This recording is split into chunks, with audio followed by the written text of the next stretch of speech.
Well, good evening, everybody. Happy Halloween. My name is Stork Nagord V, and I'm here with the Nukel Dragar.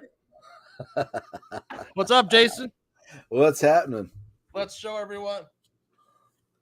I see you have the ring, and I see my Schwartz is bigger than yours. Know what I'm saying?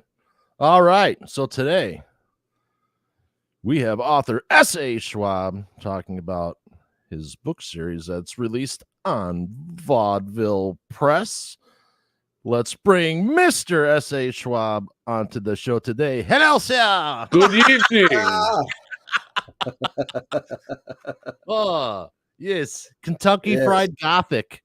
Yes. He's French. I'm French. Right on. So happy Halloween. I got paper in here. I didn't, probably should have done a better job with this hat, but oh, well, what are you going to do? You got to go with it. Absolutely. Steve, welcome, man. What's happening? So I know you're coming from a haunted classroom. I am. Let me try to wave my The sound. sword. Yeah. No, it's not. Hold on. He's got motion There we sensor. go. There we go. Solved. Totally. Solved. Yes. It is solved. All right. So before we get obnoxious and everything, let's do business first. So tell us a little bit about your book series. And it says a series shared by Arturo Madison. Why don't you tell us a little bit about Arturo? All right. Well, Madison is quite a character. He's Peruvian. He's an electrical engineer and a Renaissance man. Nice. Who shares the story of the ancient peoples in the Peru-Bolivian area that interface with a very intelligent being, creature essentially immortal. And this is prehistory. And the events that take place there lead to, well, there goes the light again, my haunted classroom. Events that take place there lead to a current day extinction event, but it's not an extinction event of creatures. It's an extinction event of the best quality of human species, and that is imagination. So this is the story that presents the events that take place. It's centered around Peru and Bolivia in ancient prehistory before writing, and but it also takes place on a few other distant planets where some interesting species come here. They bring their behavior, and it has an impact on the people of the time. So that's when it's just kind of like an infection of the mind occurs, and leads to the sad state of affairs today, where the human species seems to be in bad state. Infected mindset. Yes, very much. I mean, anyone can just look around and see. Right. It's everywhere. Yeah. Well, the most creative have always been few and far between. Yeah. And very often they're attacked. Oh, of course. By the broader species, by the broader culture. And the question is why. And the other question is, where do some of these people come from who ask interesting questions that send humanity in new, models, paradigms against all odds? People, I don't know. My favorite character, one of them is Giordano Bruno. You may not. You familiar with Giordano? Absolutely. Giordano Bruno. Giordano Bruno. Yes. Great builder. Yes. Well, he was a 14th century, 12th century. I'd have to look it up again. But perfect example. This is someone before telescopes were invented, before Galileo looked up at the stars. He was a priest, and he said, we're not the only planet around. He looked at the stars and said, those are more planets out there, more suns. And he was right. But the church said, no, you're not. Take it back. And he stood his ground hundreds of years before Galileo, and he wouldn't back down. They killed him. So that's one example. But, very creative. But Jesus loves you. But very creative individuals come along and change things. And, there's threat to the status quo. Exactly. But why? Where do they come from? What is it? Is it genetic? Is it something that they learn? Is it a combination of the two, which I suspect it's on a scale? Right. A little bit something inside, but also, like if there's aliens among us. Yes. Elon Musk is definitely one. And Very well could be. Understand the hatred and village, whatever. Yeah. Everyone has an opinion, gets to do whatever they want. The guy's brilliant. He's helping humanity on a scale that the people bitching about him have no idea. Well, he certainly is a change agent. There's no doubt. Yeah. Anybody that proposes Franklin, Gates, like all these guys, we just happen to live in a time where there was a few of them. Well, some of them are marketers. Oh, for sure. More than the change agents. Like you take Steve Wozniak and Steve Jobs. Yeah. Wozniak was sort of the brainy dude behind it, but Jobs was the marketer, and he pitched it and sold the new ideas. But he did start Pixar too. Yeah. But he certainly was a massive change agent. What made him different? Was it genetic? Was it social? Is it a little bit of both? How much? What's right place, right time? Yeah. Yeah. Right.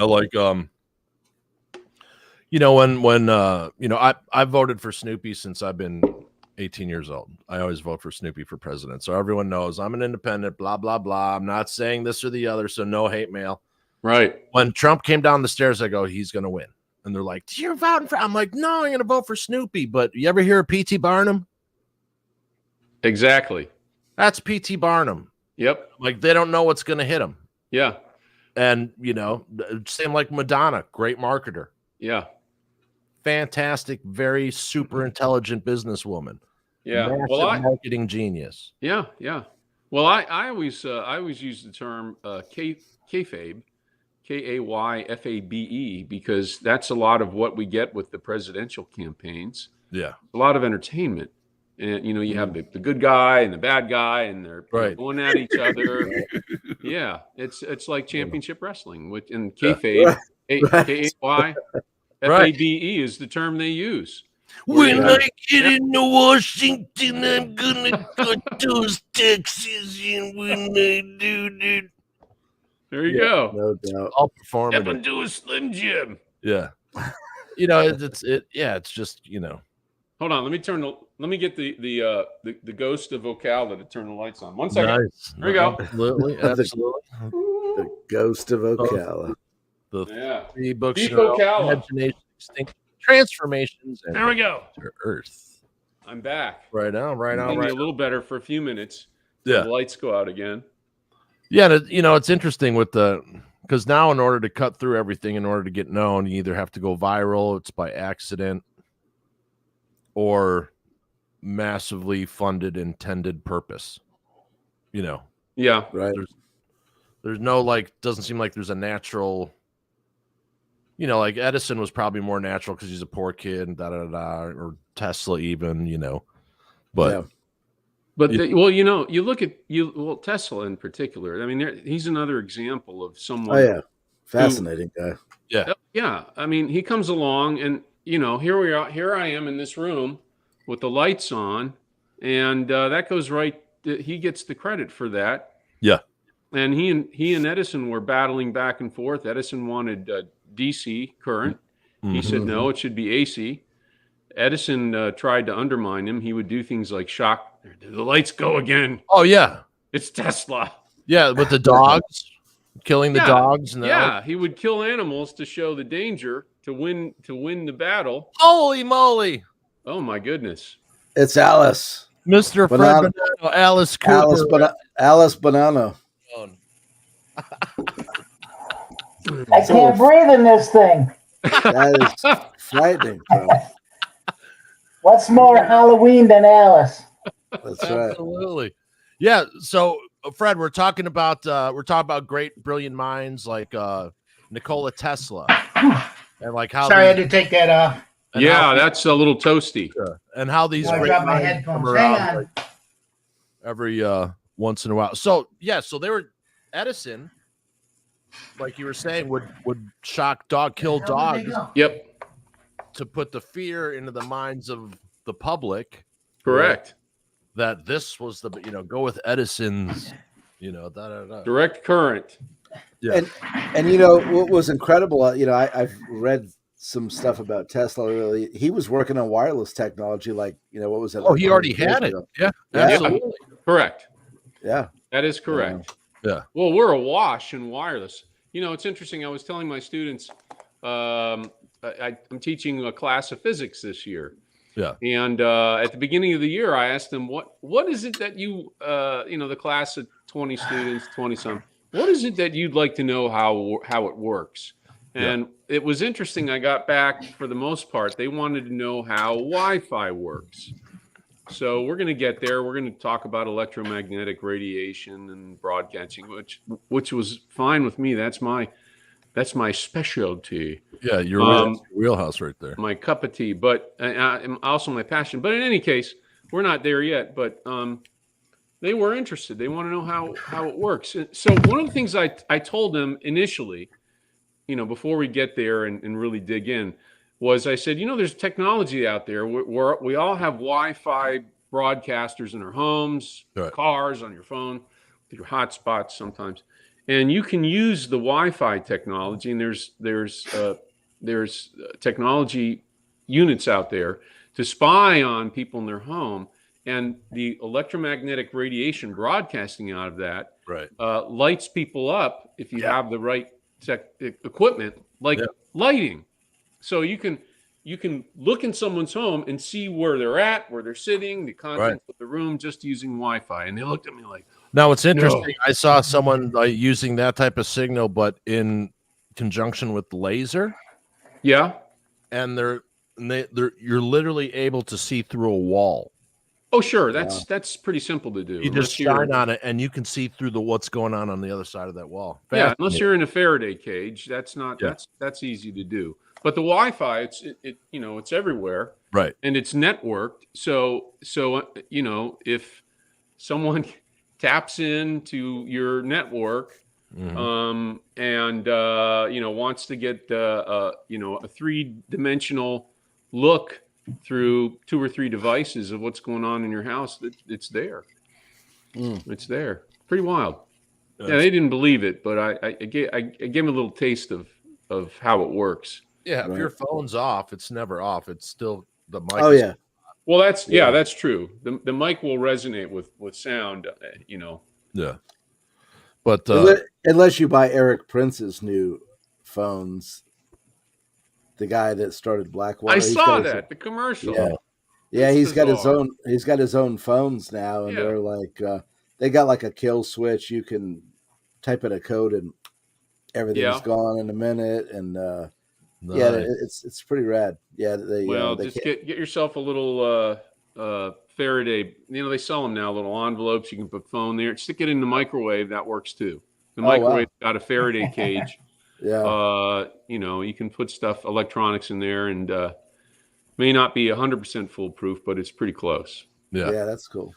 And people do not take Indiana Jones' personal experience. Do not climb into a refrigerator. Right. Well, that was one of the dumbest movie moments ever.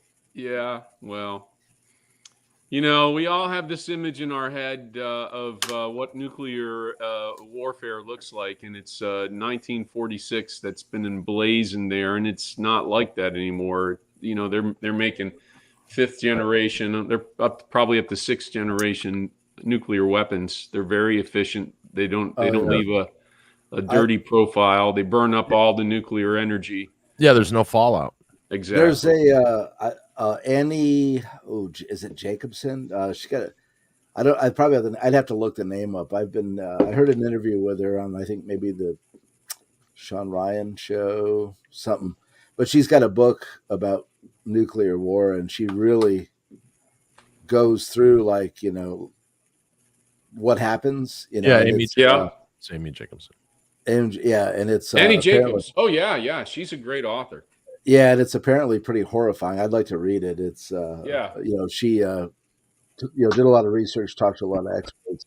Yep. I don't think a lot of especially those of us that are older, we went through the Cold War. We kind of I think understand a little more of the severity of that stuff. But I think a lot of these younger folks need to maybe read this book and Well, it's worse in some respects and it's better in some respects. It's not as dirty, but the targeting is crazy, and hypersonic arrival.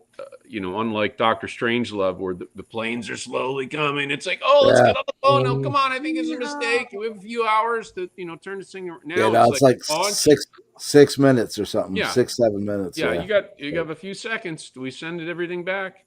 Yep. It's crazy. Right. Totally. And then one EMP burst, and the electronics are fried. Yeah, I just was listening to Amaryllis Kennedy. I think she's maybe a daughter-in-law of Robert F. Kennedy. She was just on the Sean Ryan show, and that's cool to check out. She's a former CIA, and she talks about the grid and how vulnerable we are, and and I don't think people realize, like, how bad. For instance, let's just say, for shits and giggles, let's say go to war with China. Yeah. Guess who builds all the parts? Exactly. Make up our electrical grid. Yeah. And it would take years to replace transformers. They're like incredibly customized and expensive and heavy. Yeah. And you can't just get them. I mean, they say that, like, I don't know, 90 million people would be dead in the first week. Check out the map. There's a map going around that they just released, and it's all the land that's been bought by China that's right next to major military bases. Yeah. And what she was talking about, what I don't know if you guys knew, because it wasn't obvious. It was obviously kept hush hush. But in 2013, they don't know who. They speculate North Koreans maybe, but they can't prove it because there's like not even good technology, like cameras and surveillance around our substations and whatnot. But somebody tried to take it down in 2013. There was some vandalism that went on, and it was close. I mean, we weren't aware of it because obviously they kept it quiet, apparently. But nice. Yeah, well, that's again, we're back to humanity and crazy humans. Using their talent to create things, better ways to kill one another. How did we end up here? Trillions of dollars. Yeah. Nuclear war. Oh my. How did we end up? I'm actually I'm proud of you that you committed and it lasted. You did. That was a good show of solidarity. Oh, my lights went out. And see what has see. They shut the power off on you. The reflection off your blue eyebrows, just like Hawaii, nothing burned blue. Yeah. Hold on. Let me get up. I'll walk around again so the ghosts turn the lights on. Me and Jason will not be harmed by the Hawaii devil. Only our heads will be blown off. Our blue shirts will keep the torso safe. Ta-da! Tesla technology for later use. Fred, I don't appreciate, Fred, that Vince only dresses me up every Halloween and you get to fly free. You know what I mean? I had the mask on for 30 seconds. I appreciate that. I could have wore this one.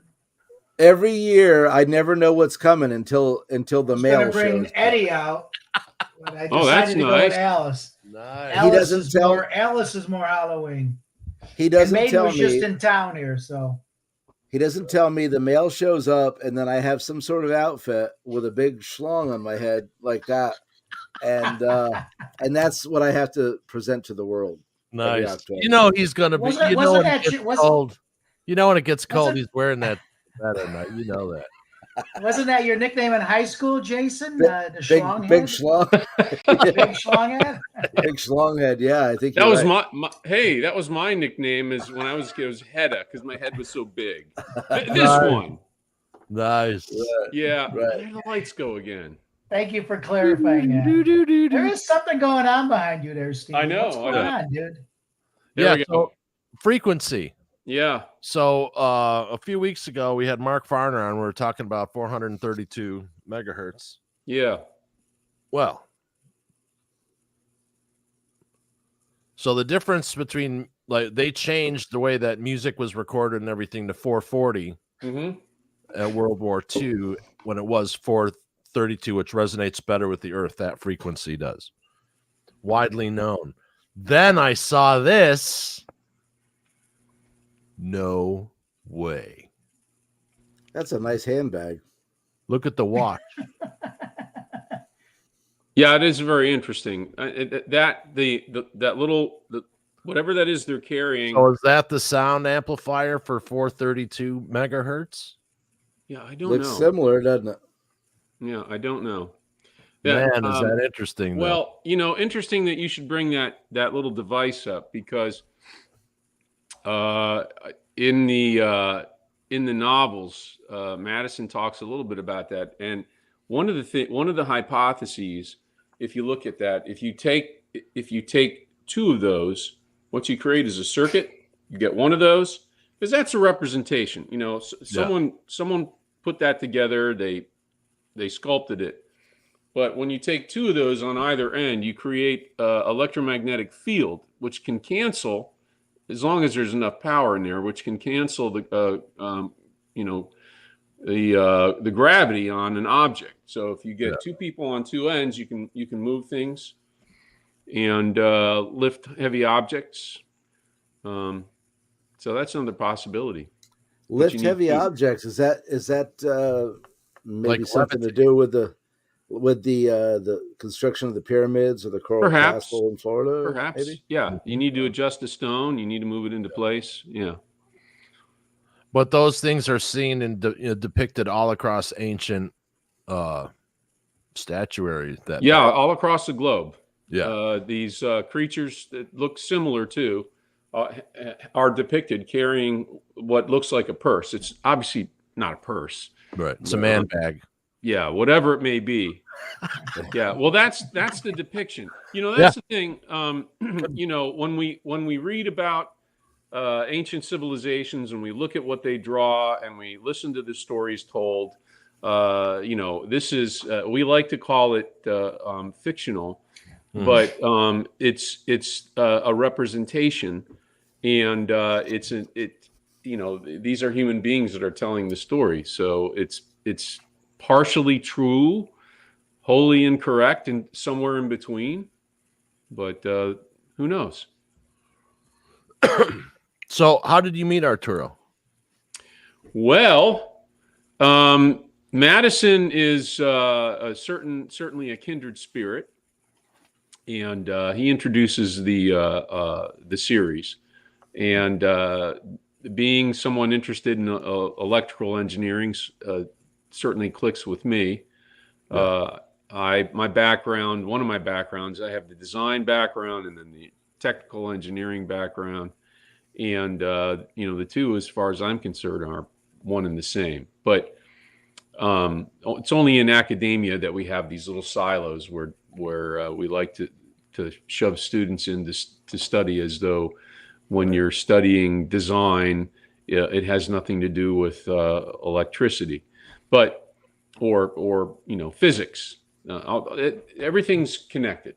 Yeah. But he certainly is someone who clicked with me, and we have a very similar perspective and outlook, demeanor. He likes Italian pastries, and so do I.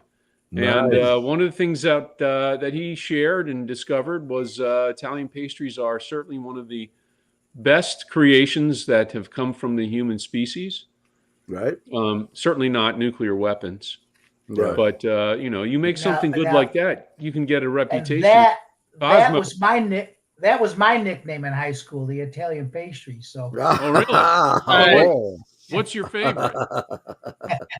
What's your favorite pastry? You know what? I'm a brownie guy. If you could get me a good brownie, that's not Italian, Fred. I know it's not. I know. I'm not a cannoli guy, but man, you give me a good brownie, and I will devour a Portillo's chocolate cake in one sitting. All right, you need to get yourself to an Italian, a real scratch bakery, and get a hold of a pasticciati. Okay, which is it's heavenly. All right, creatures come from all walks of all places around the cosmos to get a hold of that stuff. So if you're standing in line, pasticciati. If you're standing in line and someone behind you looks a little odd, right?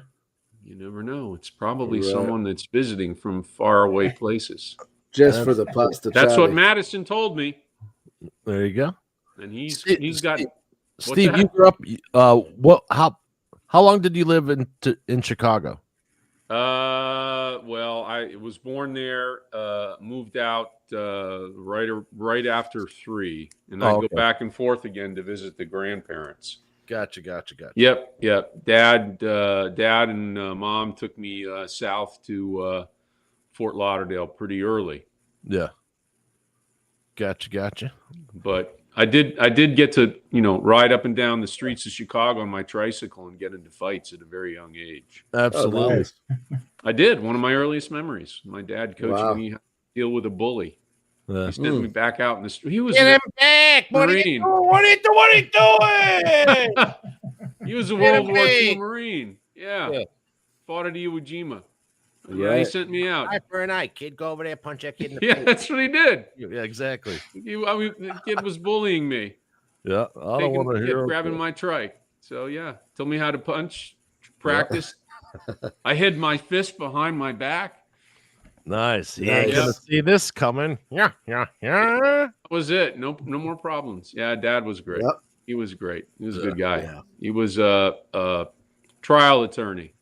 He worked on I think I shared this with you, Vince. Yeah. He worked on the as a young man, the team that represented come on, the Mr. Alphonse. No. The Untouchables. Come on, help me here. Yeah, Alphonse. Elliot Ness. Yeah. No, he was part of the defense team. Yeah, Al Capone. Yeah, Alphonse. Yeah, Al Capone, and then later he worked at with Nash and Donnelly.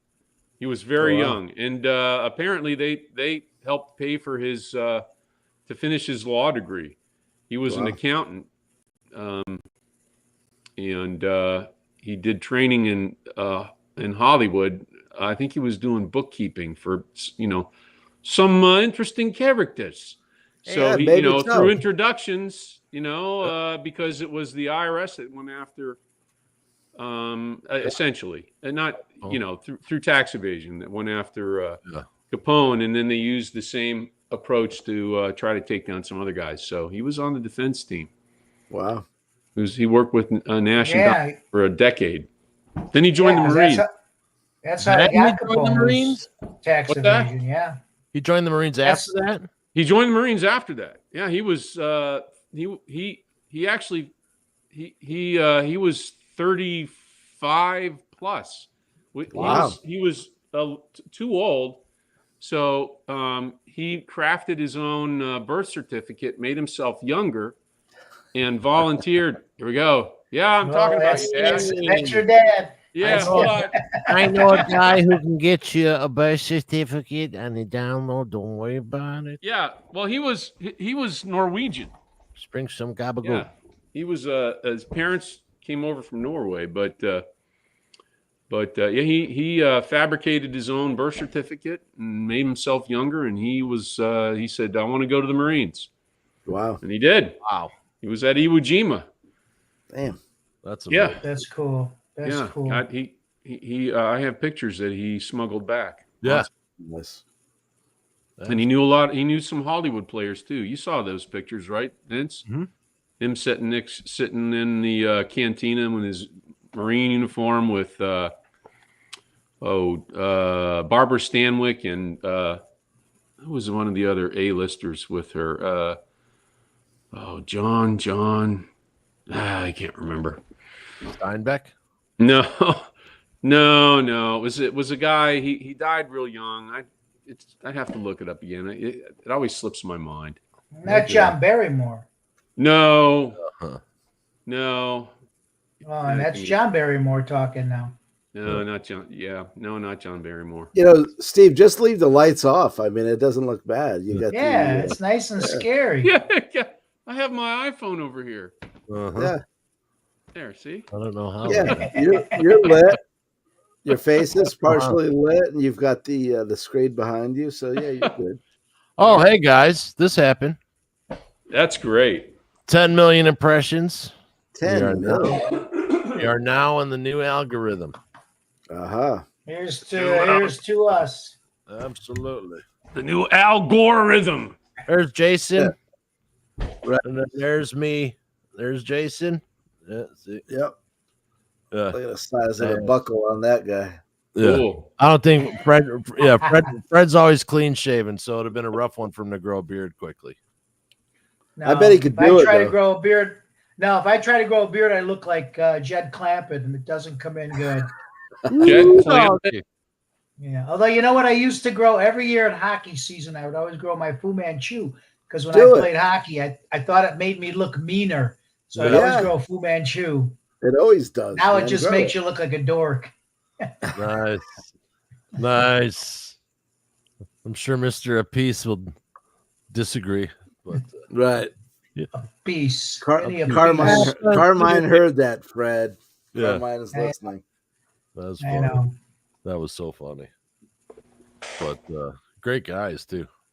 Oh yeah. But yeah, so this week we've got coming up on Blues Day is Fred Wesley doing nice. He's amazing.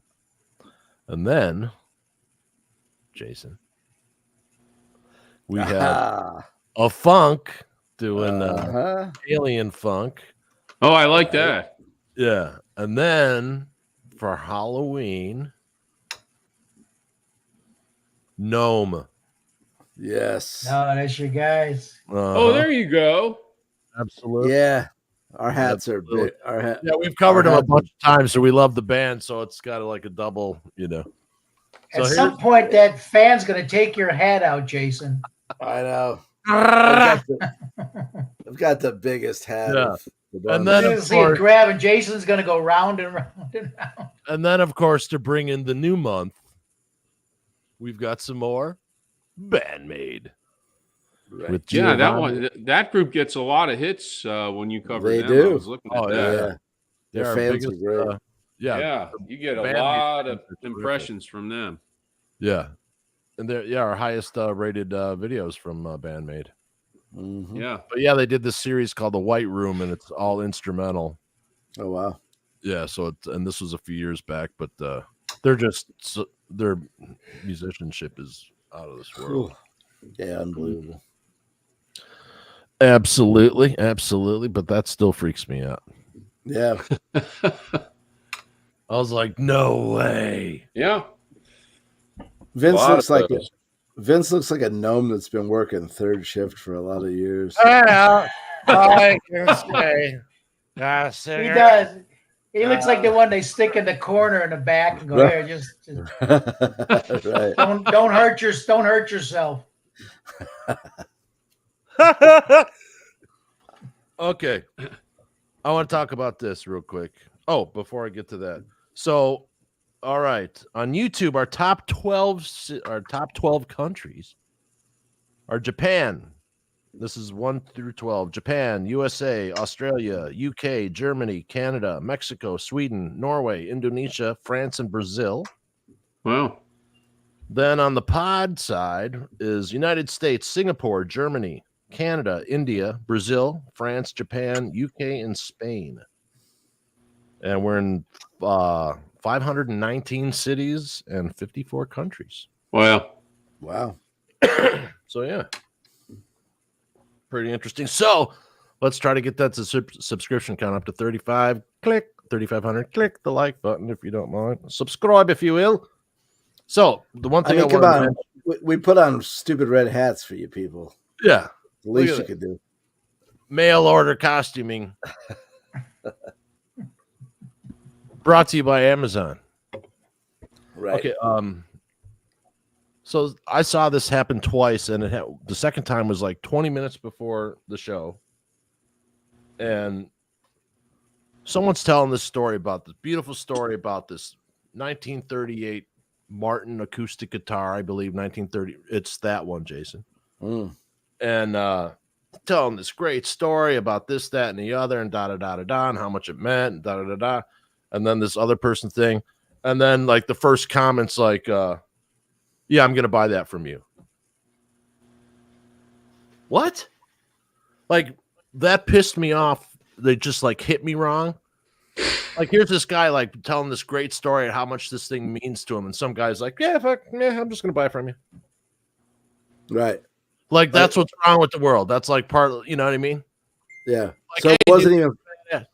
It wasn't even for sale, but he was assuming that, like, you know, yeah, you thought you were hawking the goods, huh? Yeah. Oh, you know, no, I deserve your memory. Yeah. You know, I've got money. You know what? Sometimes things you can't sell. Yeah, they're not for sale. You know what I mean? Sometimes there is no price. Everybody got their price. Right. Hear that, my friend. Yeah. You know, that just like that whole mentality just rubbed me the wrong way. Yeah. You know, and then I saw it happen again, like online 20 minutes before I'm like, what the fuck is wrong with people? I'll just buy that from you. What? Yeah. Well, there's a lot of douchebags in the world. Did I say that out loud? Yes, you did. You did. You did. Well, I've been dealing with a couple. Sometimes you have to hand feed them. There's a likeness of Jason in his natural habitat, or I should say, Newell Dragar. Yeah, in his natural habitat. Right. Absolutely, and it's actual size too. Yeah. You know what I mean? Yeah, it's very lifelike. Right. I'm not much.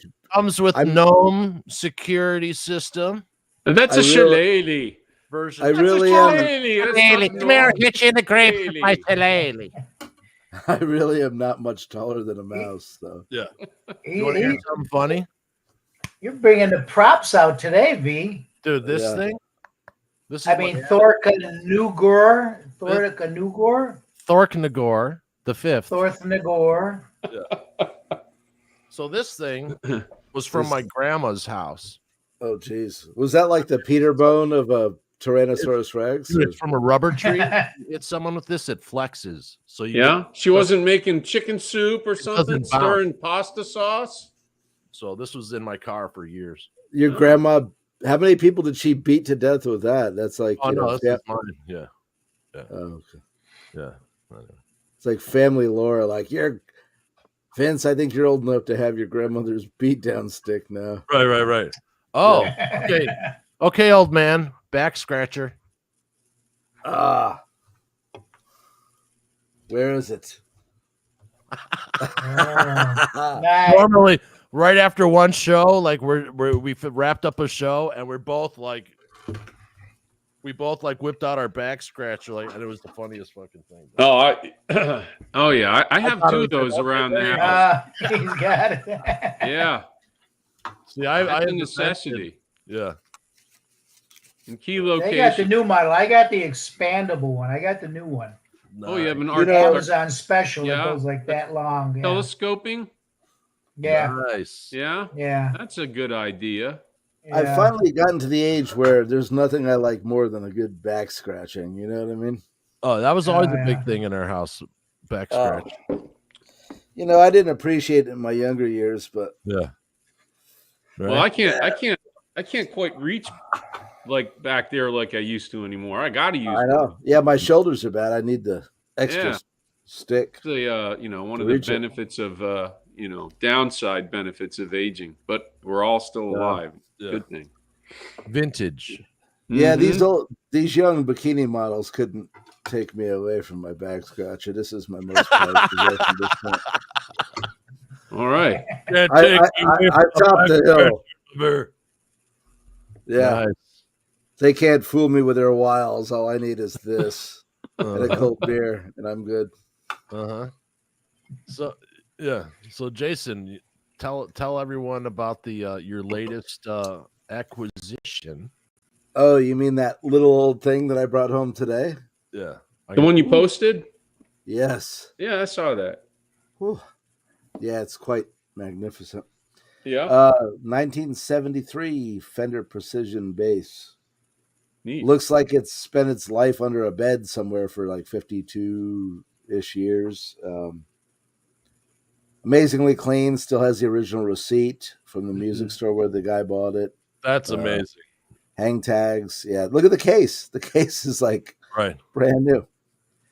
Yeah, it's unbelievably clean. So, and sounds and plays better than it looks. That's what I was waiting to see. The guy, a local guy that I deal with, he was out in Dallas at a guitar show, and I was on vacation. I called him. I'm thinking he was in town, but he was out there, and I just wanted to know what he had as far as basses. And he was out there and said that he had bought that at the show, was going to try to flip it, but that he would bring it home if it didn't sell, and thankfully it didn't. So it's mine now. It's fantastic. Nice. Yeah. Nice add to the collection. Cool. And it does the thing, the Precisions were, they're like, and I've never had one. I mean, but everybody's like, you got to have one. They're like that. They always, you name the iconic songs that we all know, 9 times out of 10, it's probably a P bass on the track. Cause the frequency range, they seem to like sit in a track well when you're recording, and, I've played newer ones over the years and really wanted to get one. And I just never was wowed, but this thing is like, I get it now. The older ones maybe you're a little do that thing a little better, I guess, right? So stop playing with your helmet head. Yeah, I only have my cone head. Stop rubbing it. Yeah, raw. Yeah, right. He's always rubbing it. That's his problem. No, lie to me. Goes to Ocala. Right. Jason, do you purchase these to keep, or do you purchase them to flip? Well, I purchase them to keep until I find something that I like better, and then I end up trading off everything else that I've fallen in love with. He's a whore, Fred. He's a guitar whore. I am, and it drives my family crazy because, I'll be in love with something one day, and then I'll fall in love with something more. Right now, how many guitars you got in your collection right now at home? Well, I was at 20 some odd, and now like today I just got rid of the rest of them for this. So I'm back on the bass deal. So between the amps, I don't know, I've got maybe, I don't know, 6, 8 basses now and a few amps and different setups. But so I've downsized and shifted gears, I've gone all in on bass now lately. So nice. But stay tuned. You never know where I'm going. Yeah. Next week we'll be back up to 20. Yeah. Are all the Les Pauls gone? They're all gone. Every guitar is gone except for like the one I built. The first. Yeah. Nice. The one, the thin line telly that I built. I have that out there. I've got Oh, it worked. Drag your guitar. Look how tough he looks. Look at my hat. He looks so cool. Yeah, right. Oh, it's getting too sweaty under here. My headphones don't like. You committed. My headphones don't want to work. Jason's got a bag of potato chips up in his hat, and then when he's done, he's gonna. I think this hat might become your daily routine now, V. You're digging that hat. Right. Yeah, without the stupid fucking thing on here. Looks like my hat had those injections. You know what I mean? Where they Botox. Yeah, I like it. Verbiage with the gnomes. Yeah. Yeah. You got some cellulite happening on your hat there. Yeah. Not just the hat there, big brother. All right. Nice. What would Rudy Sarzo say? He would just scream. What would Rudy? Like that. Cool, Rudy. Mm-hmm. Off again. Nice. Ah, there you go. There's Alice. There's Alice. There's Fred. Uh-huh. Nice. There's Alice. And the other make-upped one. Steve, were you a big Alice Cooper fan? Well, my when I was a kid, I have a Alice Cooper story. I don't know how old I was. The 9, 10, 11. I don't know. When did $1 Billion Babies coming out? Oh, 74, 75? 70. Yeah, it's around 74, 75. 74? Yep. Okay. I think that's the one. Yeah. The record came with it wasn't a jacket, it was a paper panty. Nice. Yeah. You pull it out and was like, Yeah. I didn't know what it was. Right. You know, Right. and I bought it like with my own money, and I brought it home, and I asked my mom, I was like, "What is that?" She's like, "Why did you get "It's a that?" panty. That's the devil's music. Yeah, I mean, it was like, well, what am I going to do with this? That's I don't know. Yeah, You're so wearing that to school. Yeah. So that's all I remember about Alice Cooper. But I did like funny. Schools Out, even at that young age, since I wasn't real keen on school. I wanted to be out riding my bike more than anything. Uh-huh. Yeah, so that's my Alice Cooper story. Nice. Nice. Alice Cooper was my very, very first concert. Was the Welcome to My Nightmare show Really? at the stadium in Chicago. The very first concert I went to. Nice. I'd like to say that was one of just a couple of concerts, but as we know, that's one of a couple of concerts every week. Cool. Right. Yeah, my oldest sister was tripping balls and had a bad trip during $1 Billion Babies, and when he was doing that song, she started screaming at Alice Cooper and shit. She's all wasted, got kicked out of the show. Nice. Who was this? My sister. Your sister? Yeah. Right. Yeah. It's I think freaking the absolute coolest thing about because she Welcome to My thought Nightmare Alice was really like, killing babies up on stage, and she was like, ah. Yeah. When That's he what I did the Welcome to My Nightmare tour, and he puts his head in the guillotine, and it comes down and chops it off. So he's walking on stage with no head, and he reaches into the basket and pulls his mask out, and the song finishes, the head finishes the song. Yeah. I mean, how could you not be like blown away by that? Yeah, right. Just the lyrics at its greatest. I mean, Kiss puts on a show, but Alice Cooper is the ultimate showman. Yeah. Absolute ultimate showman. Uh-huh.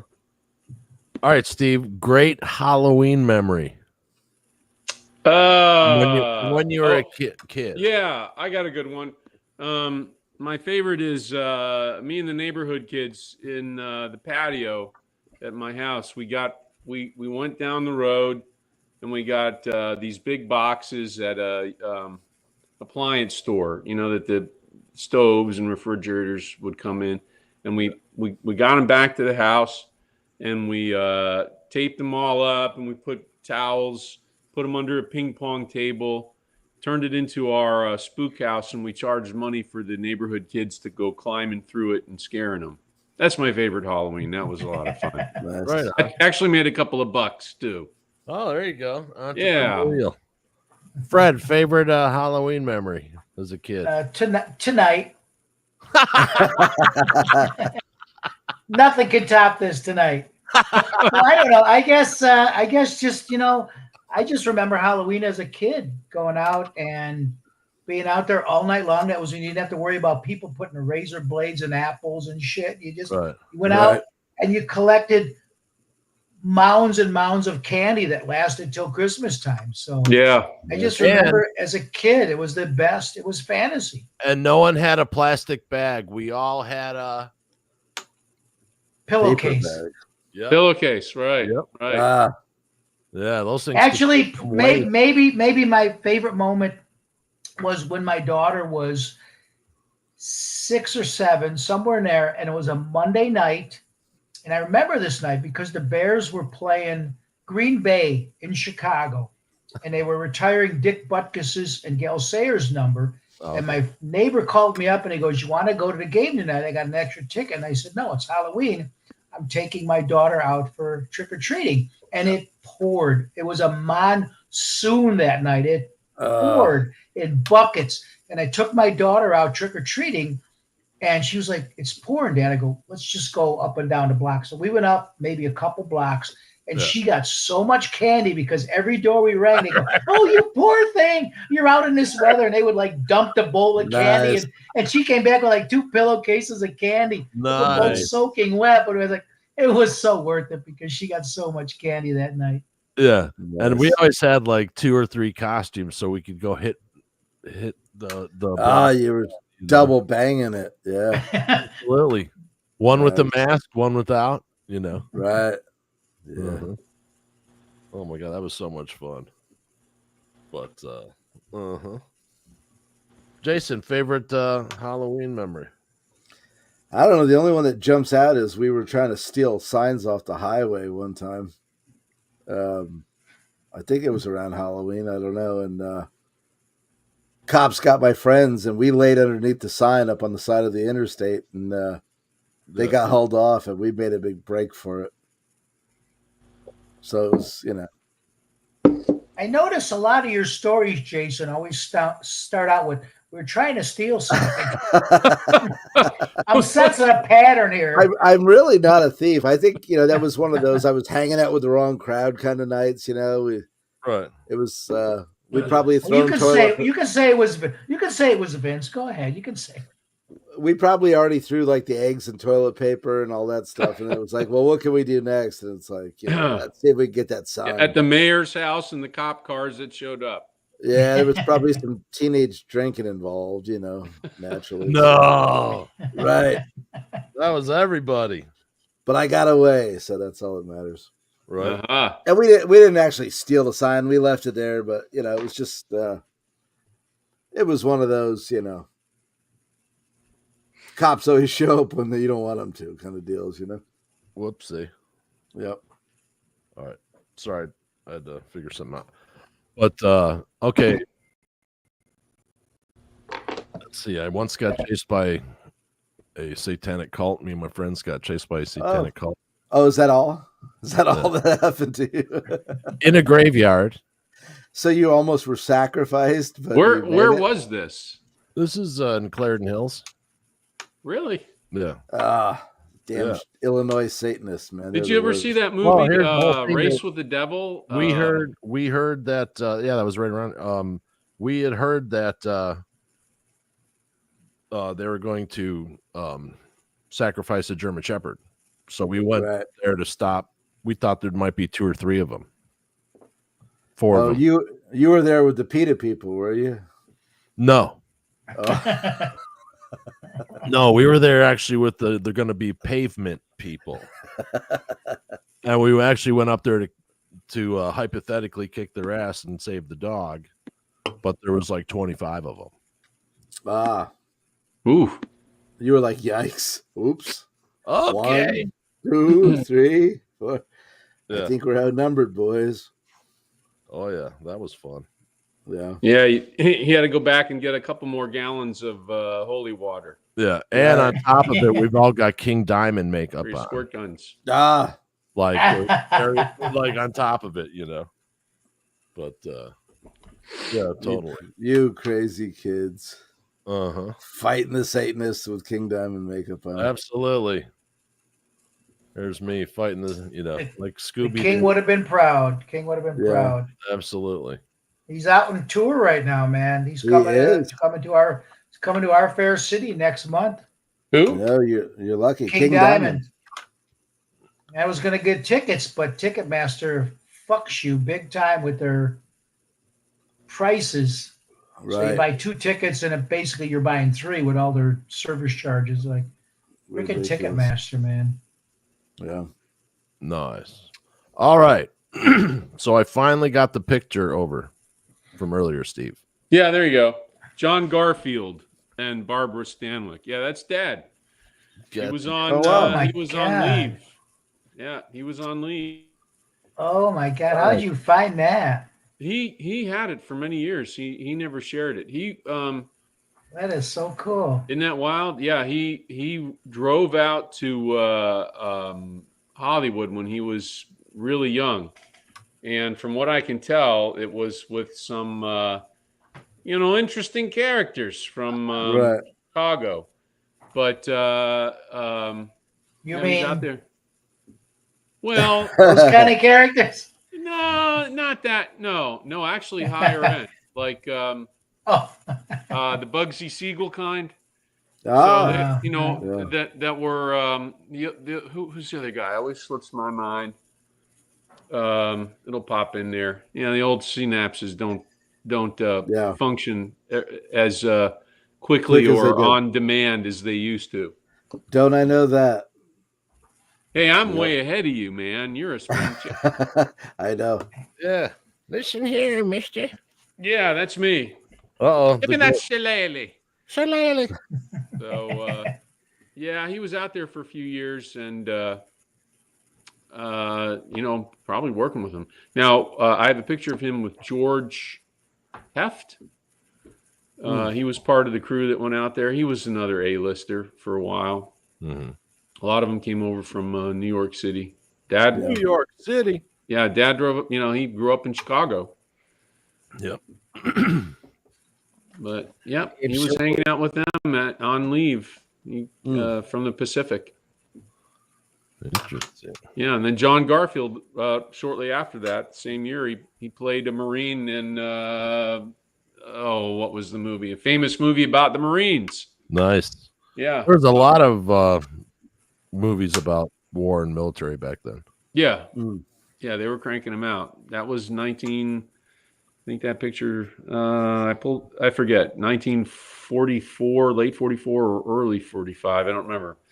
You gotta pay your electric bill, man. Yeah, I know.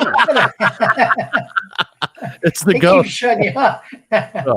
That's the motion in the class. Yeah, I can't override. At least he doesn't do that. Turn it on, turn it off, right? Oh yeah, well, yeah. If the students could do that, imagine it would be a chaos. They'd be clapping. Oh yeah.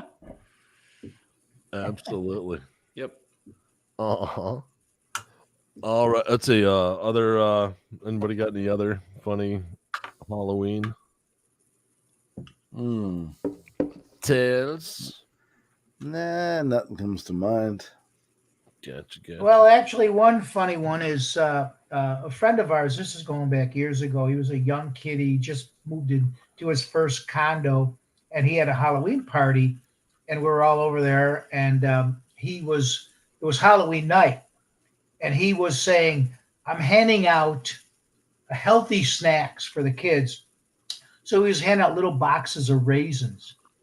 And we're like, you can't give boxes of raisins at Halloween. Kids don't want that. He goes, oh, no, they'll appreciate it. The next morning, he told us he went out to work to get in his car the next morning, and his car was covered with raisins. The kids just dumped them on his car. Like, here's your damn healthy snack. Yeah, there's the raisins and the 12 cents and the crumbs and the Right. He goes, I learned now. You give them Snickers. You don't give them raisins. Right. Or the popcorn balls. No. Yeah. That you could basically bounce like a Super Ball. Yeah. Uh-huh. You guys remember Super Balls when we were growing up? Oh, yeah. They were the best, man. Bounced to the sky. 30 feet in the air, yeah. Yeah, those are great. Invented by Steady Ed Hedrick, inventor of the hula hoop, the Frisbee disc golf. Same guy, really? Yep. Yeah. Oh, Whammo. Whammo was the company, wasn't it? Yeah. Remember that? Yep. I whammo. Yeah, and he's like, yeah, he had a 28 karat gold Frisbee on his, chain.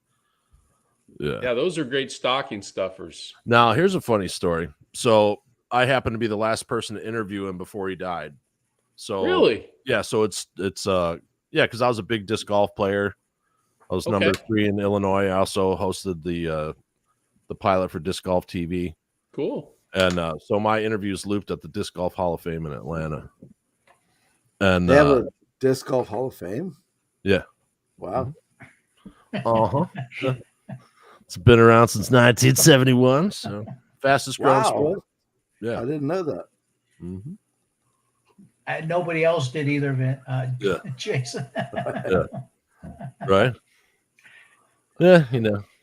Honey, what do you want to do tonight? You want to go out for dinner? Or you want to go to the Disc Golf Hall of Fame? Yes, that's what I want to do. Nice. Excellent. Sure. But Let's restate our vow. Let's get remarried at the Disc Golf Hall of Fame. That's what I want to do. Absolutely. Oh, look, Absolutely. there's Vince. He's number 3. I know Vince.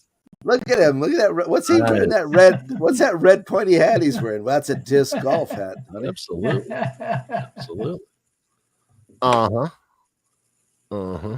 Who's that? Hey, Roger, that's his little sidekick, Jason. There's Roger. We're gnomes. Big Raj. Raj, my hat's bigger and lumpier than his. Nice. What do you got in there? What did you stuff your hat with? Pantyhose. Nice. Pantyhose. Yeah.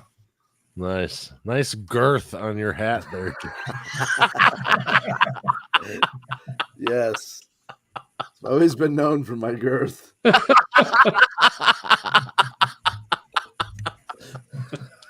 That's hilarious, man. Look at he just like him. Yeah. Not very tall, but big around. There you go. Yeah.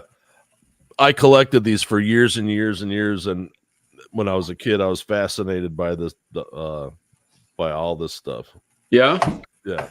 Gnomes? You were fascinated by gnomes? Just the artwork. Oh yeah. Yeah. Yeah. You know. Is it? I think it correct me if I'm wrong. Isn't that Norwegian lore?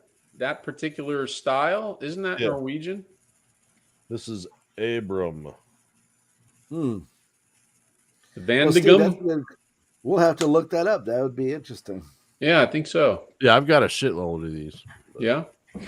Yeah. I think it might be. I think that's that particular style. I think it might be Norwegian. Van de Gum. Yeah. That's why I'm Thorkenagor the Fifth, and that's why he's Nukul Dragar over there. Yeah.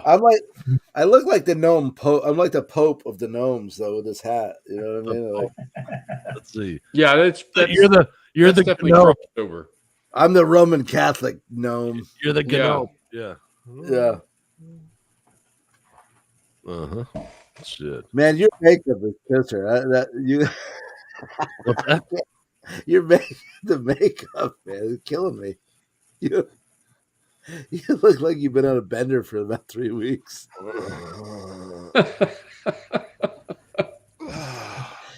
Oh, it's so good. What does a yellow light mean? Yeah, you're like the Jim Natowski, of gnomes. Slow down. What does a yellow light mean? That's so good. What does a gnome Natowski? Slow down. Ooh, okay. I think I've regained him control. for Halloween one year, man. You got what? I was him for Halloween, and I never broke character the entire year. Oh, that's awesome. No, I can see you. I can see you doing that. I can see you doing that. Fun. Yeah. Yeah. Yeah. One year I was samurai delicatessen.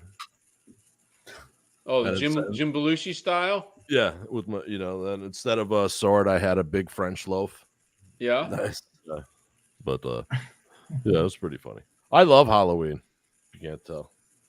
Yeah. Maybe when we're sponsored next year, hopefully, we'll have more than $20 Amazon account. Yeah, we'll have some real good Hollywood style shit. We're just know what I'm saying? Yeah. Absolutely. Oh, off again. Whoa. There we go. All righty. Available on Apple Books, everybody. Yeah, hopefully I'll have it on Kindle maybe sometime in the early new year. Right on. Cool. Yeah, print on demand and electronic. Absolutely, man. You excited? It's big. It's got to be a big relief. Yeah, I worked on just formatting all summer. Yeah. Yep, prepping it for EPUB, the format for Apple, and forms and contracts and postings. And the great news is that if you love these three, more's coming down. Yep, there's four on the four on the launch deck, ready to go this next summer. I have my summer break. So here's one to get invested in. So there's more coming. Yeah, and very smartly written. See, I said that, and it literally went. And it was no magic. It turned the lights out. Yeah, Steven, how do you write these books when the lights keep going out on you? You got to keep getting up. And well, hey, they just got hit by a hurricane or 7, so Yeah, I'm used to losing power and that's firing true. up flashlights. And speaking of which, cleanup all done, or you still got more shit to do at the house? I still got trees to cut up from last year Idalia. So we got hit two in a row up here. We didn't get anything from Milton, fortunately. Those poor folks south of here on the coast, they got hammered. Yeah. That was coming our way, and then it took a nice right turn. I thought we were going to have 3 1 2 3 in a row, but but Helene was came right through the neighborhood. It was bad. Right. We got our taste of it too up here. Yeah. Oh yeah, that's right. Yeah, that's right. I was watching all your posts. Yep. Just a lot of people. So there is links down below as always for hurricane relief, Red Cross, Salvation Army, and then FEMA, and some other links down there that you can help locally. They'll tell you where to go to. It's not our charity. We're links away from us into real organizations. So very nice. Absolutely. There you go. And happy Halloween, everybody. Yeah. Buy these right now. That was an elf singing, I think. No. Gnome. Right. I'm Thork Nagor the 5th. And that's there you go. Nukel Dragger. There you go. Dragar. Yeah. Dragar. Yeah. Steve, say thank you to Arturo for us. I will. Fred, sir, have a good one. And everyone go out and go get those right now.